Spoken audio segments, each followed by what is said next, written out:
देखिए कल दलादली टीओपी क्षेत्र अंतर्गत सपारू में एक जगह है, वहाँ पर दलादली टीओपी प्रभारी को एक सूचना प्राप्त हुई थी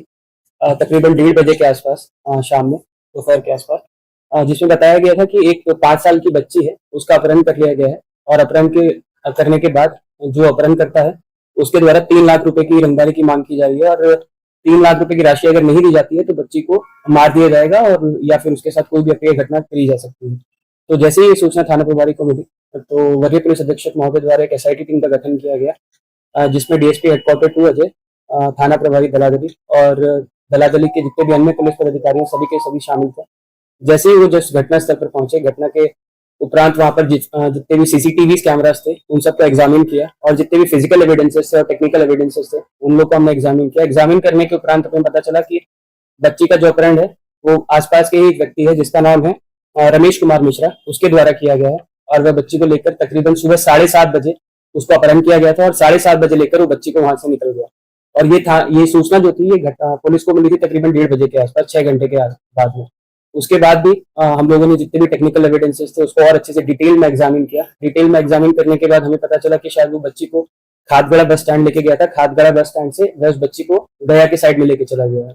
उसी समय हमारी टीम ने गया पुलिस के साथ समन्वय स्थापित किया और हमारी 2 या 3 टीम यहाँ से निकलने के बाद गया चली गई। गया में पहुंचने के बाद तकरीबन 35 या 40 जगह पर हम लोगों ने छापेमारी की और तकरीबन रात के 2:30 बजे हमने बच्ची को सकुशल बरामद कर लिया। और उसके साथ ही वहां पे 3 लोगों की गिरफ्तारी हम लोगों ने की है। इसमें जैसे मैंने आपको बताया कि जो मेन अपहरण करता था, जिसका नाम है रमेश कुमार मिश्रा, दूसरे व्यक्ति का नाम है सचिन कुमार, तीसरे व्यक्ति का नाम है मोनू कुमार। ये तीनों के तीनों व्यक्ति गया के ही रहने वाले हैं और इनका इस तरीके से कोई आपराधिक इतिहास नहीं रहा है। और जो इसमें मेन षड्यंत्र करता है, उसका नाम है रमेश कुमार मिश्रा। रमेश कुमार मिश्रा के बारे में आपको बताएंगे कि ये नगरी थाना क्षेत्र में तकरीबन 1 महीना पहले आया था और एक रेंट की जगह पे रह रहा था। रेंट पे रहने के बाद इसने काफी टाइम तक जो पीड़िता है और उनकी जो बच्ची थी, उसको एग्जामिन किया, उनको देखता था, उनकी रैकी करता था। रैकी करने के बाद उसने कल इस घटना को अंजाम दिया और इसका प्लान था कि अगर 3 लाख रुपए की राशि नहीं दी जाती है, तो वो बच्ची को सही में मार देगा या फिर उसके साथ कोई अप्रिय घटना कर देगा। इसके साथ साथ आपको बताते चले कि इसने जब 3 लाख रुपए की मांग की थी, 3 लाख रुपए की मांग के बाद जो पीड़िता है वो डर गई थी काफी, जो उसकी जो बच्ची है, उसकी माँ जो है, तो उन्होंने इसे 5,000 के आसपास की राशि ट्रांसफर भी की थी। उसके रिकॉर्ड्स हैं हमारे पास में, वो भी हमारे पास में एक प्रेस एविडेंस के फॉर्म में है, जो हम इस केस डायरी में प्रस्तुत करेंगे। और साथ ही साथ 3 मोबाइल हमने जब्त कर लिए हैं तीनों व्यक्तियों के पास में और तीनों व्यक्तियों के जो फोन्स हैं, उसमें काफी डिटेल्स है, जिसमें हमें पता चल रहा है कि कैसे ये लोग योजना बना रहे थे पिछले 1 माह से कि इस बच्ची को किडनैप करना है। और इसमें एक और इम्पोर्टेंट चीज है कि जो बच्ची है और जो उसकी माँ है, वो अकेले रहते थे यहाँ पे दलादली क्षेत्र में। जो बच्ची के पिता हैं, वो काफी कुछ टाइम पहले पास ऑन कर गए थे, तो उसने बहुत ही शातिर दिमाग लगा के ऐसे परिवार को चुना था जहाँ पे कोई उसके पति नहीं थे या फिर सास ससुर नहीं थे। इस तरीके से उसने पूरी घटना को अंजाम दिया और जो हमारी रांची पुलिस है, उसने महज 12 घंटे के अंदर बच्ची को सकुशल बरामद कर लिया। जी, मात्र 3.5 लाख, क्योंकि इसका बैकग्राउंड वैसा है, उस तरीके की नहीं आदत नहीं है उस तरीके से। अभी जितना हम लोग डिटेल एग्जामिनेशन से नहीं कर पाए इसका,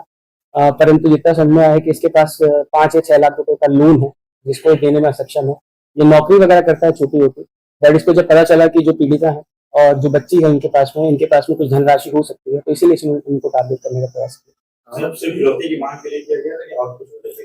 देखिए, उस पर हम लोग अभी और ये अनुसंधान में आएगा, बट प्राइमा फेसी जो चीजें हमारे सामने आई है, इसमें फिरौती तो था ही, बट साथ में बच्ची के साथ कुछ ना कुछ अप्रिय घटना भी करने का पूरा प्रयास किया। नहीं, पहले पूर्व में इस तरह की घटना को उसने अंजाम नहीं दिया। सर, बिहार से झारखंड आया, झारखंड के नगरी थाना क्षेत्र को कैसे चुना? कहीं ना कहीं लोकल कोई भी लोग इन्वॉल्व है? देखिए, करीब 2 साल पहले यहीं पे रहता था आसपास में और कुछ ना कुछ किसी सीमेंट फैक्ट्री में काम करता था, तो थोड़ा बहुत इसको अंदाजा था कि ये एरिया कैसा है, कहाँ पे कौन लोग रहते हैं। और जैसे मैंने आपको बताया कि इसने बहुत ही शातिर दिमाग लगा के एक ऐसी फैमिली को चुना जिसमें कोई भी मेल मेंबर नहीं है या फिर मान लीजिए कि उनके पति नहीं है, पिता नहीं है, तो उस फैमिली को उसने चूज किया और तकरीबन 1 महीने के आसपास उस महिला से बात करता था किसी ना किसी बहाने, तो एक अच्छे संपर्क में भी था, तो उसी बहाने से पूरा दिमाग लगा के इसने उस फैमिली को टारगेट किया। परिवार को 6 घंटा देखिए, ये बहुत ही महत्वपूर्ण है जिसमें मैं आना चाहता हूँ और रांची पुलिस के आप सभी लोगों से एक नम्र निवेदन रहेगा, जितनी भी रांची की जनता है,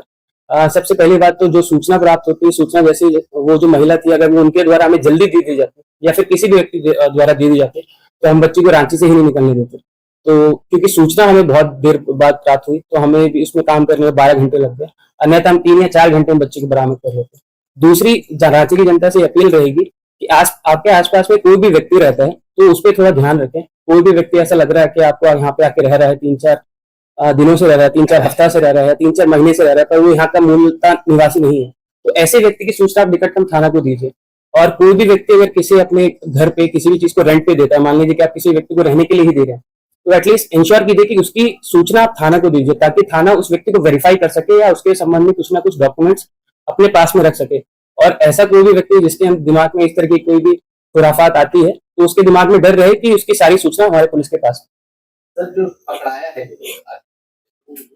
बच्ची के माँ से भी कोई रिलेशन था, दोस्ती थी, कुछ ऐसा? कैसे वो घर में घुसा, कैसे किडनैप किया सर? देखिए, ये 1 महीने से वहां पे रह रहा था, तो वहां पे इसकी बातचीत होती थी, काम के बारे में बात करता था कि हमको यहाँ पे काम दिला दीजिए या फिर वैसे करते थे, नॉर्मल बात होती थी, उस तरीके से कुछ ज्यादा बातचीत वगैरह नहीं थी।